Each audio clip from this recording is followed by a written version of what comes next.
I'm Aaron Weintraub, and this is Inside Kurdistan.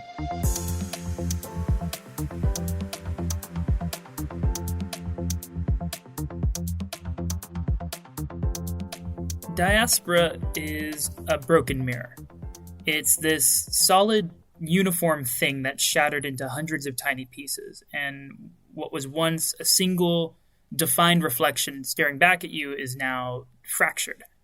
There's less definition, but at the same time, oddly, there's more reflection than there was before, which can kind of be beautiful if that analogy makes any sense to you. There are a lot of diasporic communities in the Middle East. A community can become diasporic due to violence or a lack of opportunity.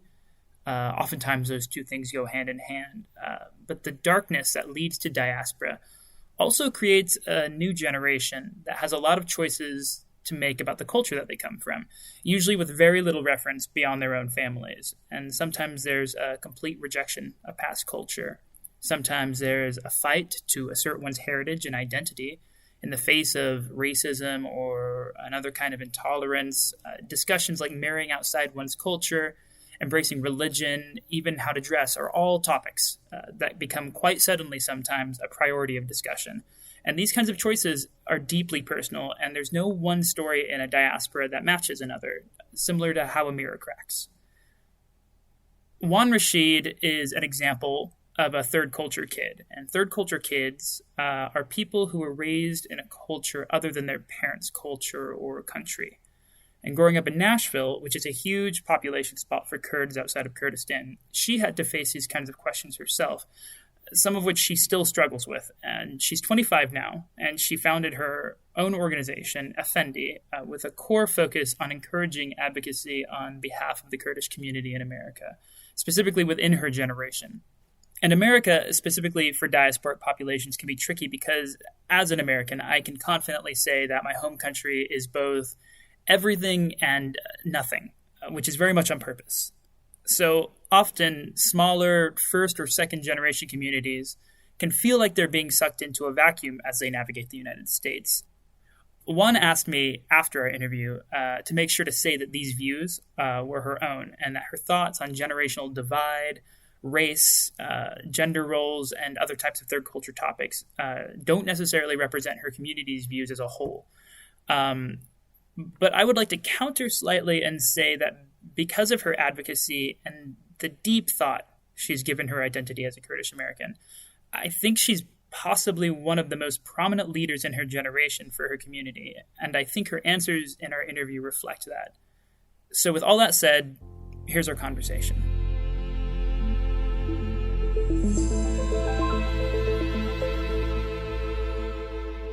Wan Rashid, thanks so much for sitting down with me. Thank you. I'm excited to be here. I think it's best for us to start with where you're from and just give me sort of a background of your own upbringing, and we'll build it from there. Yes. So my name is Wan Rashid. I am from Nashville, Tennessee. My family is specifically from Amity, and I go back and I travel there every couple of years. But I seeked asylum to America in '96. I was born in Guam, and from Guam, I went to Salt Lake City in Utah for a couple of years, and then a job opportunity brought us to Nashville. I don't think our family understood quite how big the community was here in the early 2000s, but we created a home here, and our identities were created. And I'd say that a lot of it has influenced who we are today, both myself, my siblings, and my parents. So there's this phrase called third culture, which a lot of Kurds in your generation particularly identify as seeing as like the Kurdish culture has a very large diasporic population. And so I was wondering if you could describe to me what that phrase means to you personally and how you feel it affects your community. Yeah, and I don't mean to shrink anyone or to create groups, but when I think about identities, especially being someone who has both an American and Kurdish identity, I look at the older generations from my mom, my grandma, and my great grandmother, and their identities were very much set for them. Of course, they have freedom of thought, but in regards to who they were, They were either a girl or a woman. They were either a sister or a mother. They were either maybe to some extent affiliated with a political party, maybe had some education. The identities were much less than what they are today. And when I think about my generation and when I think about the generations that are coming after me, we have much more ability to have free thought and understanding of who we want to be, and really get to hone in on our emotions and our processes in life, whereas that may not have always been the case for older generations, especially maybe my mother and my father who went through war and had to survive. So I think there's many differences, and one of the differences for me is trying to keep a hold of my Kurdish identity and then also keeping a hold of the American identity that I was raised in. I don't feel at home in America, but I also don't feel at home in Kurdistan when I visit many times either, because there is that divide in thought.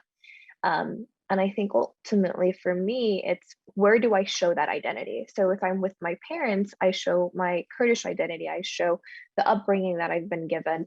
But when I'm with my American friends, I show the American side. I would say that a lot of things in my life incorporate being Kurdish. So I always do bring in my culture, my heritage, even religion to some extent. But for the most part, it's always switching. I mean, you have multiple identities you're working with, and it's what context you're in and how you're going to show it, due to it being appropriate, respectful, or just to fit in with society norms. Do you have trouble identifying with your parents on like certain things, or is there like a linguistic divide, or like could you go into some of the specific like things that divide you and your parents generationally? Yeah. And this is a silly story. I remember it was the first day of eighth grade. And I wanted to wear these like dangly earrings because I was like, oh, it's the first day of eighth grade. I want to look nice. Granted, we're wearing uniform clothes, did not look that good back in the day.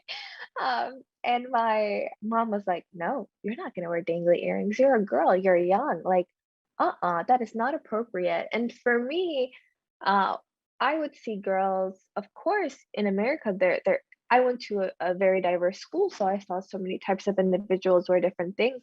I couldn't understand what was so wrong with wanting to wear dangly earrings. And for me and my mother, I think we had to always have discussions for me to understand what was appropriate and not appropriate. But I think as I've gotten older and I've been able to show my independence and my strength through my character in regards to going to college, and, having a full-time job, starting an organization, they've come to trust me in my instincts. But there has always been, I guess, a lag between where I am and where my thought process is and where theirs is. And it tends to be a lot of friction to try to figure out how we can get to the middle. Um, and I would say, as immigrants, that could be very hard. But as I've gotten older, um, it has gotten a little easier because I know what should be brought up and shouldn't be brought up. Um, and as you get older, you learn that you're not always right about everything. A teenage girl or a guy think they rule the world, but when you grow up, you realize your parents are right about many things. That's true. I think a lot of the times also third culture kids can either trend towards like apathy or advocacy regarding their culture. And you've clearly chosen a more advocational route, but I was wondering if you could maybe expand on like that divide. Yeah. Even in America, there's always you can sometimes hear individuals say that they don't appreciate being Kurdish or being from where they're from because of maybe a lack of understanding of our people and what we have gone through and what we've suffered from. Um, I can't lie and say that I was not a part of that group at one point in my life when I was younger because I was just so confused and I just didn't understand why I couldn't fit in because we had so many types of norms we had to follow. I mean, uh, if you wear red lipstick, maybe that symbolizes something in regards to how old you are. I know there's like so many small things, and not everywhere in Kurdistan are these beliefs apparent. It's just maybe certain areas. So it was very exhausting, but I think um, there's always good and bad in everything. And so one thing I've tried doing is I really learned that I did enjoy my Kurdish culture and the community I come from more so when I was in college, when I was away, when I was attending the University of Tennessee, Knoxville. And so what I decided was when I started Effendi Foundation, this organization, I've used it to work with kids at a local high school where one out of every eight kids is Kurdish, and to just teach them about being Kurdish, teach them about the diversity of our language, of our religions, of our um, politics, of our people. And I think that way, you're not just listening or learning from what your parents and your aunts and uncles are saying, but you're also getting another perspective. And I think a lot of times we're tunnel visioned to think one way.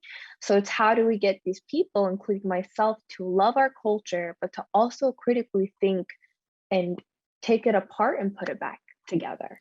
Well, and let alone like educating like Kurds in America about their own culture, but also just Americans about Kurdish culture in general. I mean, I'm not from Nashville. I'm from Austin, and I didn't meet a Kurdish person until I moved out to the region. Uh, I mean, do Mhm. you find yourself explaining your culture to a lot of people? Maybe you did in college. I think, for example, I think a lot of Americans might not know the difference between Kurds and Arabs if they don't know anything about the Middle East. Yeah, and that divide is apparent.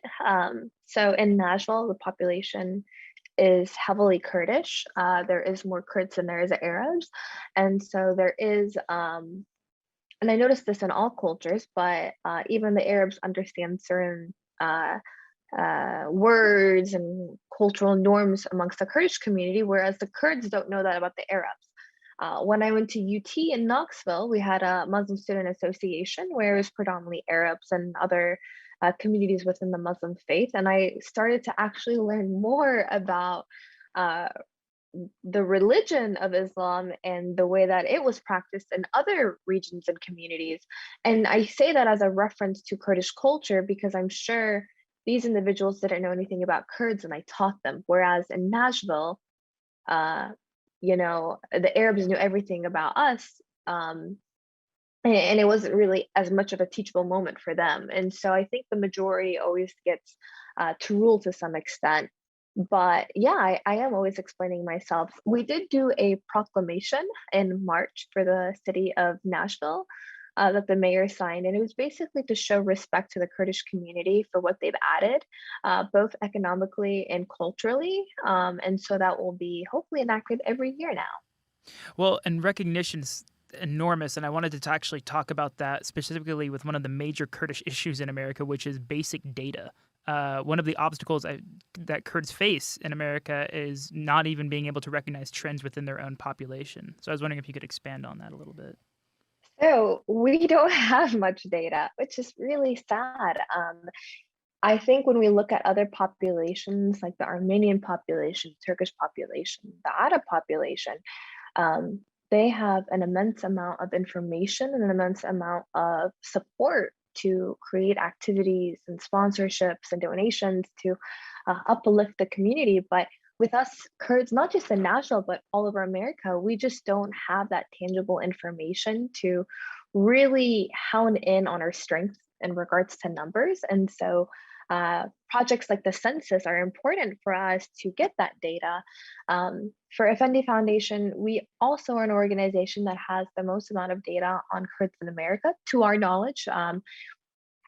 We have addresses, phone numbers, um, and emails that were all found through like public resources, and that has been used to send out COVID relief information, has been used to inform the Kurdish community on what the census is, on what their voting rights are. um, and it's also very much open to more things, hopefully to send out surveys or to advocate for um, ways that Kurds can get their voices heard in politics, so we can have some weight behind our community to sway the political leaders within the Nashville community, but also at large too. And tell me, on the census, like, there's no Kurdish option. So how do you go about filling that out? Yes, so there is individuals who did identify themselves as Kurdish under other, I believe, at that time in 2010. In 2020, they created two options. They identified Kurds as white and to say that they're Kurdish underneath white if they were anything else. And then they could have identified themselves as other and then Kurdish. We worked with the census and we were told to do it under white. Which would be easier in regards to finding that data. But Kurds are also welcome to do other and identify as Kurdish. So we're still waiting on that data. We believe maybe there's around 40 to 60,000 Kurds in America as a whole. But we're still looking for that information. That information has not been made public. Do you personally identify as white? Or, I mean, I feel like a lot of diasporic populations in America can often have to deal with claiming their own identity, and especially like European waves of immigration don't begin as white and then transition to whiteness later on because white identity is obviously made up. So I was wondering, like, where do you stand on that? I stand on MENA, so Middle Eastern North African.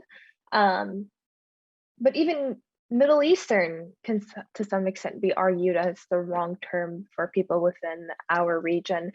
But as of now, through the census, I did identify as white. And the reason being is if not just Kurds, but if Persians, if Turks, Arabs, Armenians all identified under white with their own ethnical background, if that number is heavy enough in 2030, big enough, we will have our own MENA category. So then that representation will show forth and kind of hopefully, in my opinion, I think, stop us from completely assimilating to white culture, to becoming full Americans in this nation. And I say that not as a negative thing, but as a way to really hold our culture and our community. I think when we look at Italians, we look at the Irish, the Scottish, all these individuals, these communities, they have submerged themselves in American culture, yes, and there's nothing wrong with that.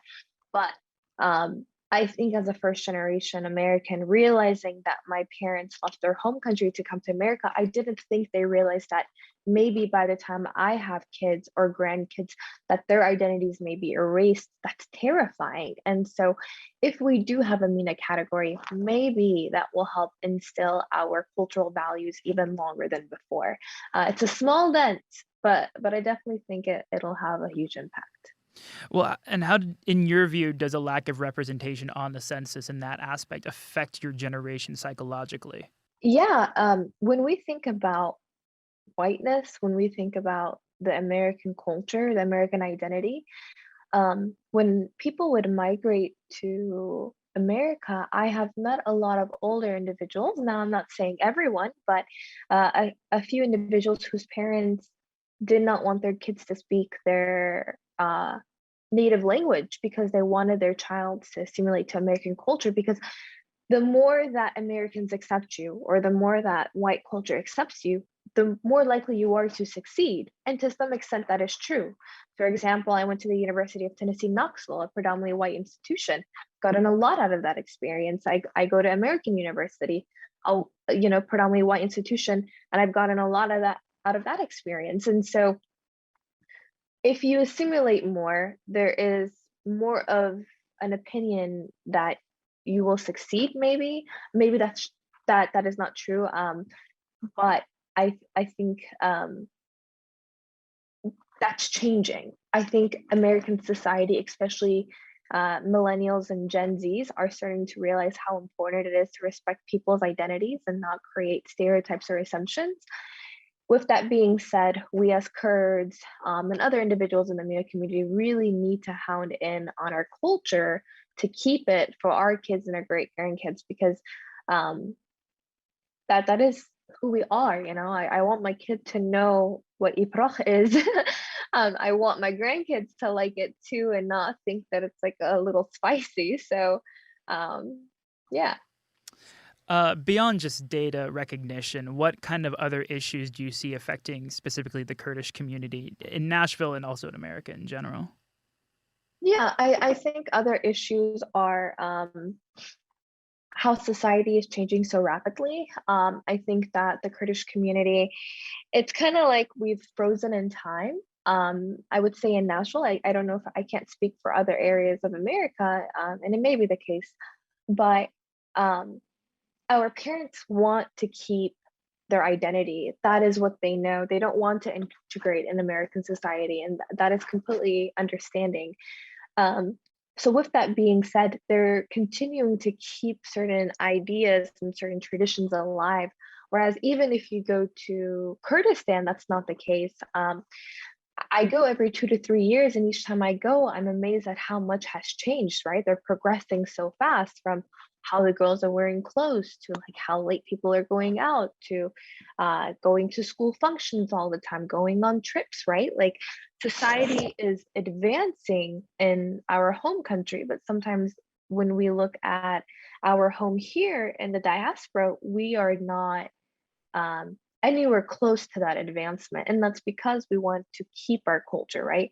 But at the same time, how does that harm our girls? How does that harm our boys? And so sometimes I think it can be really mentally exhausting to always try to work with your parents who have a certain view, and then you are seeing how society is progressing and you don't know how to work with both identities, especially the young generation where they have social media, they have uh, access to platforms that maybe my age or older never did because it just didn't exist yet. What do you think the differences are actually between girls and boys, and how they're affected psychologically as like third culture kids in America? um, I can't speak for everybody in this regard, but yes, I would say for me, for example, like I realize that the girls are, how do I, so I'll say it this way. When I see my father, I see a man who is a provider who has really tried hard to ensure that the family is good, both always having food on the table, like us being financially stable, having a roof over our heads. Um, and I look at him, he has five brothers and a bunch of uncles, and he grew up with these boys and these men, and he learned what was appropriate for him to do when he got older and he got married. Would I say that my grandmother gave him a lot of advice? I don't think so. I think that he knew his identities and that's what he followed, that's what he did. Now, in regards to my mother and her upbringing, she was probably, she had a lot of sisters, so she always had people giving her advice. She learned how to cook, she learned how to clean, she learned how to run a family, right? That was within her identity. Now, when we think about America, we think about these two individuals and their identities, and I look at myself and I look at my siblings, I look out my cousins and everybody else that I know. I see that the girls still are given a lot of advice. They're looked after. They're uh, treated as if they're a gem, right? And I think maybe to some extent that relates to religion. I don't know. And so there is always an urgency to watch the girl, to govern the girl, what she does, what she doesn't do, because that is historically what has happened. Whereas for the boys and the men, it has always assumed that they will know, they will figure it out. Well, in America, I think that kind of it short circuits kids, right? Uh, you're told everything you're supposed to do. Your mom helps you do your laundry, helps you clean all these things. You go to high school, you finish it. You've always had teachers on you telling you what you can and can't do. But when you graduate and you're expected to go to college, you're expected to get a job, well, you're not sure because maybe you've never actually been given the independence to make those certain choices. Whereas for the girls, well, we've always had to figure out when is the right time to clean, when is the right time to cook, when is the appropriate time to say this, when is not the appropriate time to say that. There's always been more regulations, right? And with that, because of that guidance, maybe we're more susceptible to knowing what we're supposed to do when we get older compared to the guys. This is not the case for everybody and not all families, but I do think that our society sometimes leverages one group over the other. And each group has their own privilege and their own fortune. Um, but I think as we progress in society, we really have to figure out how do we make girls and boys equal to one another, both in regards to freedom, both in regards to how they understand and anticipate what religion is, as well as their mannerism, right? And so, yeah, I think it's a very there's a lot of parts to that. Yeah, including dangly earrings. Yes, including my dangly earrings from 8th grade. I'm sure I still have them. Real quick, could you tell me sort of about your organization, Effendi, and its beginnings, and why you felt it was necessary to start an organization like this? Yeah, so some background about me. I went to a Title I high school. I was super involved. I was in all the organizations. I was president of the special needs kids. Best Buddies was the program, SGA. Just really enjoyed community work. I took that in college, but I graduated in a degree with analytics from the business school. And then in 2019, I went to Kurdistan in the Bashur region, and I volunteered at a Yazidi camp. And then I realized, I want to do more. I've done so much for other communities. I want to do something for my community. And so I worked as a director, and we decided to send products to Kurdish communities and Bashur in 3 different villages. And when I came back to America, I partnered up with 2 businesses, and we had about 1 month fundraising event where we had the Kurdish community send products to us to send to Kurdistan. And we've been doing that ever since, annually, every year. And I realized, like, hey, this is fun. Like, I enjoy this work. I've always done this. Like, why not just start an organization? I didn't realize how hard it was going to be. I didn't realize all that went to it. I just knew that I wanted to do something where I could help the community. And I thought if there was an organization, one, there's credibility, and then 2, hopefully my integrity would show even more, as that's a very vocal point of just my personality as a person. And yeah, I started it, and one of the first major projects was doing the census. I had planned to do the census. I really wanted to do it. And it worked with the mission of Effendi Foundation, where we advocate for the Kurdish community, recognize the Kurdish community, teach them about, their civil rights, their rights as Americans. And it just, spiraled into something beautiful. We did webinars, international and local, about women's rights, Black Lives Matters, entrepreneurism, all of these things to really help have the community understand what they could really go forward with. So it's been pretty amazing. Currently, we did a proclamation. We've been working with trying to get sister cities acknowledged with the Nashville city and then Erbil. And we've done COVID outreach. We work with kids right now, hopefully trying to instill values in them that will make them the next leaders of the Kurdish community here, to take on some of this work. And in general, what are you hoping for the Kurdish community in Nashville and America for the next generations? Like, how do you envision the Kurdish community operating in America in the future? Oh, that's a great question. Yes, I'm not sure how to answer that. It's a great question. Uh, I would say a passion and a pride in their identity. Um, at the end of the day, God forbid if anything were to happen, we can still always go back to Kurdistan. We have that privilege for having, a region that is safe for us to travel to.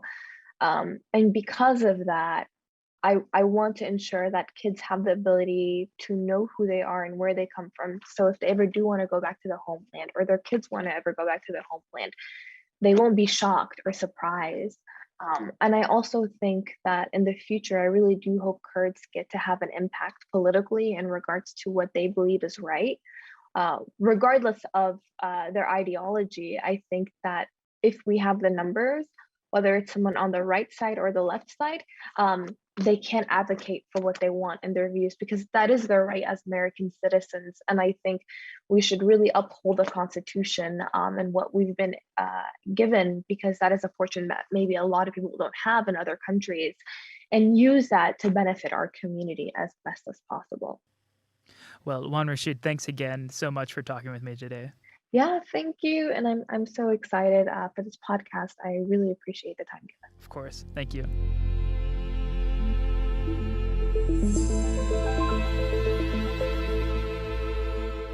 I'd like to thank Wan Rashid for talking to me once again, and thanks to you, our audience, of course, for taking the time to listen to her. Effendi, her organization, is linked below this podcast episode on our website. This podcast is brought to you by the Kurdistan Information Network. If you're listening on Spotify or Apple or one of the other ones, be sure to visit our website, kurdistanin.net. There's a link below. If you'd like to leave any questions, comments, critiques, you can reach out to us at info@kurdistanin.net. Thanks again. I've been Aaron Weintraub, and this has been Inside Kurdistan.